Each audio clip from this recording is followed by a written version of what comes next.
অবশেষে সিবিআই এর জালে সন্দীপ ঘোষ, দুর্নীতির অভিযোগে তাকে গ্রেফতার করা হয়েছে।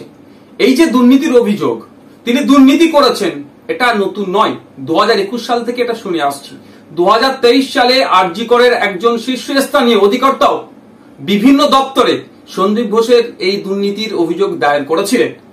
মুখ্যমন্ত্রীর নিজের দপ্তর থাকার পরও কেন এতদিন তদন্ত করা হয়নি? কেন সন্দীপ ঘোষ মহাশয়কে বারবার আড়াল করার চেষ্টা হচ্ছে?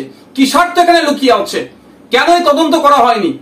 সিবিআই দুর্নীতির অভিযোগে তাকে গ্রেফতার করেছে। আমরা চাইবো সিবিআই এর কাছে শুধুমাত্র সন্দীপ ঘোষ নয়, এই আরজি কর কাণ্ডে যে দুর্নীতির সাথে যারা যুক্ত, যে সমস্ত রাঘব বোয়ালরা যাদের সাথে পরামর্শ আলোচনা করে এই ধরনের দুর্নীতি করেছে, প্রাতিষ্ঠানিক দুর্নীতি যারা করেছে, তাদের প্রত্যেককে এর মধ্যে যুক্ত করা এবং প্রত্যেককে গ্রেফতার করে কোর্টের কাছে তাদেরকে হাজির করুক, আশা করব।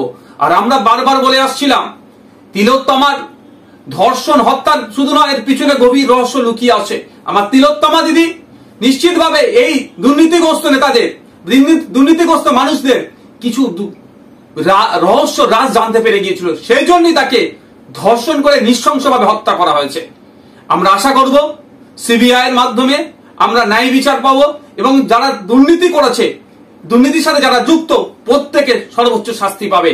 আর একটা প্রশ্ন তুলি এখানে, সিবিআই এর কাছে জানতে চাইছি, বাংলার মানুষ জানতে চাইছে, এই ক্ষেত্রে এই ধর্ষণ এবং খুনের ক্ষেত্রে তিলোত্তমার সন্দীপ ঘোষের কি ভূমিকা ছিল?